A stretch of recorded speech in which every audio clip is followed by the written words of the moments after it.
Hello বন্ধুরা, good morning and welcome back to my channel. আমি মীনাক্ষী। আমার আবারও একটা নতুন ব্লগে তোমাদের সবাইকে স্বাগত জানাই। কেমন আছো তোমরা? আশা করছি ভালো আছো আর সুস্থ আছো। আমি বিশেষ করে মোটামুটি ভালো আছি। বাড়ির পরিস্থিতি ভালো নয়। এর আগের দিন তোমাদের একটা কমিউনিটি পোস্ট করেছিলাম যে কিছু বাড়ির সমস্যার জন্য ভিডিও দিতে পারিনি। সত্যি গো। আর এই ভিডিওটা সেদিনকেই করা ছিল, যেদিনকে তার পরের দিন দেওয়ার কথা ছিল আর কি, দিতে পারিনি। তো এর মাঝখানে 2-3 দিন আমি কোনো রকম ব্লগ শ্যুট করিনি। এটা আগের ভিডিও ছিল, সেদিন সেই ভিডিওটাই এডিট করেই পোস্ট করলাম। একদমও ভালো লাগছে না কিছু। তো যাই হোক, সব কিছু মিলে সংসারে থাকতে গেলে অনেক অনেক রকম সমস্যা ঝামেলা কি বলবো, ফেস করতে হয় আর কি। তো সেই রকমই আমার বাড়িতেই সমস্যাটা হয়েছে আর কি। তো সবার মন মেজাজ খারাপ, ভালো না। তো ভাবছি আজকের থেকেই ব্লগ আবার নতুন করে শ্যুট করব। তো এটা ব্লগ ছিল আর কি, ভিডিও করেছিলাম যেদিনকে দিইনি আর কি, সেদিনকেই ব্লগ এটা তার আগের দিন শ্যুট করেছিলাম, পরের দিন দিই। তো সেই ভিডিওটাই। তো সেদিনকে কী বার ছিল অতটা মনে নেই, যতটা সম্ভব বুধবার ছিল আর কি। তো সকাল সকাল উঠে ব্রাশ করে নিয়েছিলাম। সকাল থেকে তো বেশ ভালোই কাটছিল, সমস্যাটা হয়েছে বিকালবেলা। তো দেখো, আমি ব্রাশ করে নিলাম, নিয়ে তারপরে মেয়ের স্কুলের টিফিনটাও গুছিয়ে দিলাম। লুচি আর ঘুগনি কেনাই ছিল, কিনে আনা হয়েছিল। আমাদের বাড়ির পেছনে আর কি দোকান আছে, তো টিফিন সেখান থেকেই কিনে এনেছিলাম, এনে দিয়েছিলাম। দিয়ে তারপরে ওর জন্য সেদ্ধ ভাত করে দিয়েছিলাম। আর সেদ্ধ ভাত না ও খেতে পারে না, ওই জন্য একটু পাঁপড় ভেজে দিয়েছিলাম। আবার এমনি পাঁপড় হলে হবে না, যেগুলো বড় বড় না, ওই পাঁপড়টা খেতে পছন্দ করে না। ওই যে ছোটো গোল পাঁপড়টা, ওটা খেতে খুব ভালোবাসে। তো ওটাই খেয়ে স্কুলে চলে গেছিলো। তারপরে মিষ্টি উঠলো, ওঠার পর আমি ওকে মুখটুক দাঁতটা মেজে দিয়ে আর কি, মুখ ধুয়ে এখন শুধু ওকে দুধটা খাইয়ে দিচ্ছি। আর এখন বাজে ওই 9:30 মতোই হবে, 9:30 হবে না, 9:20 বা 25 সেই রকম হবে। কারণ চিনি এখনও ঘোরাঘুরি করছে। দেখো, ওর স্কুল বাস আসেনি, স্কুল বাস আসে 9:30, 9:30 ঢোকে। তারপরে মেয়েকে খাইয়ে দিলাম, দিয়ে তারপরে চিনিকে বাসে তুলে দিলাম। দিয়ে এখন চলে এসেছি ওপরে এসে বিছানাটা গুছিয়ে নিচ্ছি। আর আমার একটা দিদিভাই বলেছিল যে মশারিটা খুলেই রাখতে, ওই জন্য আর কি মশারিটা খুলেই রাখি এখন আর কি।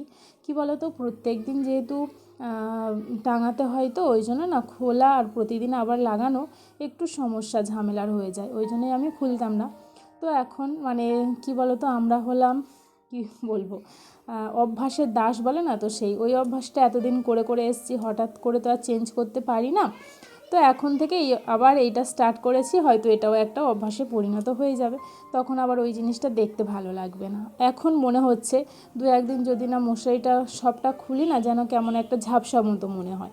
কিন্তু আগে এইরকমই থাকতো, কিছু মনে হতো না। তো ওই বললাম, মানুষ অভ্যাসের দাস। তো তারপরে এই যে দেখো, বিছানাটা গুছিয়ে নিলাম, আর বিছানার চাদরটা চেঞ্জ করলাম না, 2 দিন হয়েছে পেতেছি আর কি। তারপর বালিশগুলো সব রেখে সাইডে রেখে দিয়ে বিছানাটা ভালো করে ঝেড়ে নিয়ে চাদরটাকে টান টান করে পেতে দিলাম।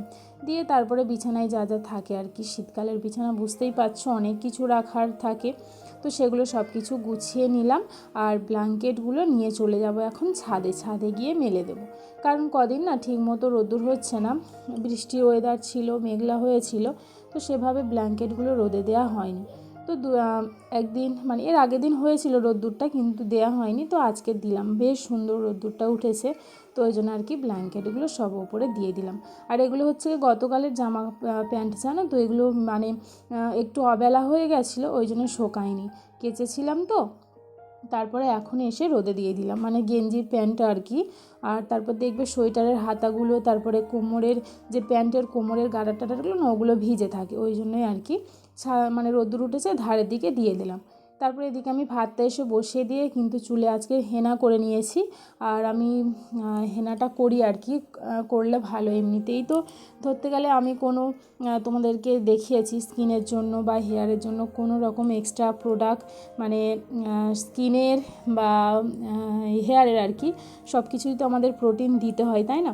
তো ওটা দিতে পারি না সত্যি করে। আমার মানে অত অত আমার বিলাসিতা নেই যে চুলে এত দামি দামি বা স্কিনে এত দামি দামি প্রোডাক্ট ইউজ করি না। আমি নর্মাল হেনাটাই করি। হেনাটা করলে, আর তোমরা দেখেছো আমার হেয়ারটা একটু লং আছে, আর তাতে তো মানে খাবারটা দিতে হবে, তাই না? তো ওই জন্য আমি হেনাটাই ইউজ করি, মোটামুটি হয়ে যায়। তারপর চলে এলাম, মানে ভাতটা নামিয়ে ফ্যানটা ঝরিয়ে নিলাম, নিয়ে রান্নার টুকটাক জোগাড়টা করে নিচ্ছি। তো আজকে রান্না করব ডিমের ঝাল আর হচ্ছে কি মোচার ঘন্ট। তো মোচাটা অনেক দিন পর আর কি করছি, বেশ ভালো লাগে খেতে। তোমাদের কি মোচা খেতে ভালো লাগে? যাদের যাদের ভালো লাগে প্লিজ কমেন্ট করে জানিও। তো আজকের মোচাটা ছোলা দিয়েই করব, আর খাবো আমি আর মিষ্টি, জানো তো, কারণ ওদের সবাই নিমন্ত্রণ আছে, আর আমার হাজব্যান্ড তো ডিউটিও তো আসবে রাতে। তো আমার আর মিষ্টির জন্য আর কি রান্নাটা করছি। তো ডিমের ঝোল করব ভেবেছিলাম, তারপরে ভাবলাম না, ডিমের ঝোল করব না, একটু মাখাই করি।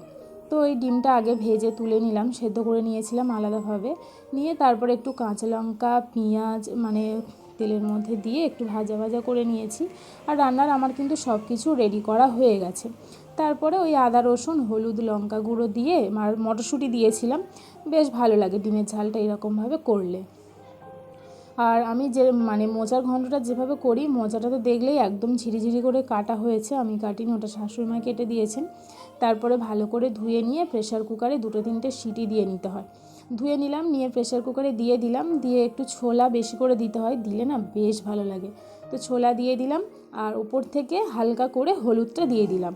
হলুদটা দিয়ে না ভাপালে কি হয় বলো তো, যে মোচাটা সেদ্ধ করলে মোচা বা কলা আমরা দেখেছি একটু কালচে টাইপের হয়, মানে আটা আটা থাকে। তো ওই জন্য একটু হলুদ দিয়ে যদি মানে সেদ্ধ করা হয় না, যখন দেখবে প্রেশার রান্না টান্না করবো মানে তখন বেশ কালারফুল হয় আর কি, কালোটা হয় না, আটাটা মানে কেটে যায়, জানো তো। তো অনেকেই হয়তো জানো, আবার অনেকে জানো না, ওই জন্য যারা জানো তারা কিছু মনে করো না, আর যারা জানো না তারা শিখে নেবে বা জানা যাবে আর কি। আমার তো মনে হয় সবার কাছ থেকে সব কিছু না কিছু শেখার মানে কিছু থাকে, তাই না বলো? তো ডিমের ঝালটা কিন্তু নামিয়ে নিলাম, নিয়ে তারপরে মোচার ঘন্টটা বসাবো। তা মোচাটা আমি 3টে মতো সিটি দিয়ে নিয়েছিলাম, বেশ সেদ্ধ হয়ে গেছে। তারপরে দেখো তেলটা একটু বেশি করেই দিয়েছি, দিয়ে তারপরে তেলের মধ্যে শুকনো লঙ্কা পেঁয়াজ আর মানে একটু সব কিছু ভাজা করে নিয়েছি, নেওয়ার পর রসুন থেঁতোটা দিয়ে দিয়েছি, দিয়ে ভালো করে এখন রসুনটাকে ভেজে নিলাম, নিয়ে তারপরে আমি আলুটা দিয়ে দিলাম।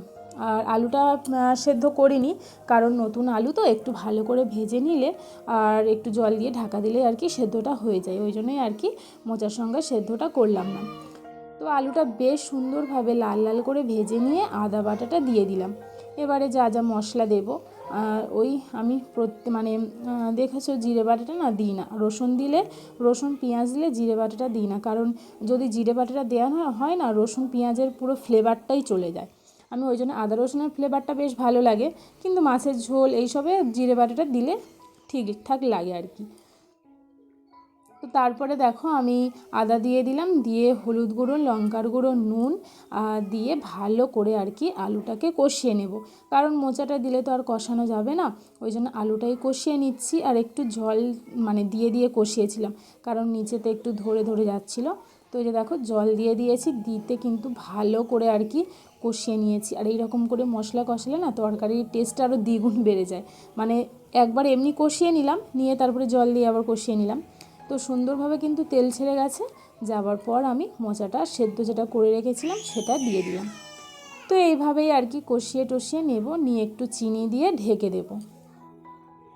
তো বন্ধুরা এই আর কি, মানে এর পরেও একটু কিছু শেয়ার করেছিলাম, তারপরে আর ভিডিওটা কন্টিনিউ করা হয়নি। তো বন্ধুরা এতক্ষণ পর্যন্ত আমার ভিডিও যারা দেখছো, তোমাদের যদি কোথাও কোনো মানে কিছু ভালো লেগে যায় আর কি, তো প্লিজ একটা লাইক করো, কমেন্ট করে জানিও, আর চ্যানেলটা কিন্তু অবশ্যই করে সাবস্ক্রাইব করে আমার পাশে থেকো। তোমাদের সাথে একটা কথা না শেয়ার করে পারছি না, মেয়েদের বিয়ের আগের লাইফটা আর বিয়ের পরের লাইফটা অনেকটাই ডিফারেন্স। মানে কি বলবো, যারা সংসার জীবনে আছে তারাই বুঝতে পারবে।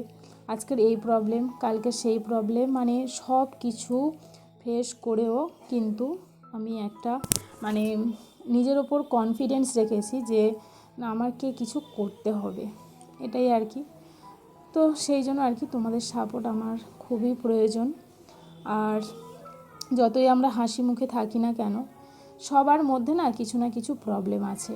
তাও আমরা হাসি মুখে সেটা কোনো প্রবলেম বলে মনে করি না। আমার মনে হয় আমার একার সেটা না, সব মেয়েদের মানে লাইফে মানে সংসার জীবনে নিয়ে আর কি কিছু না কিছু মানে প্রবলেম লেগেই থাকে।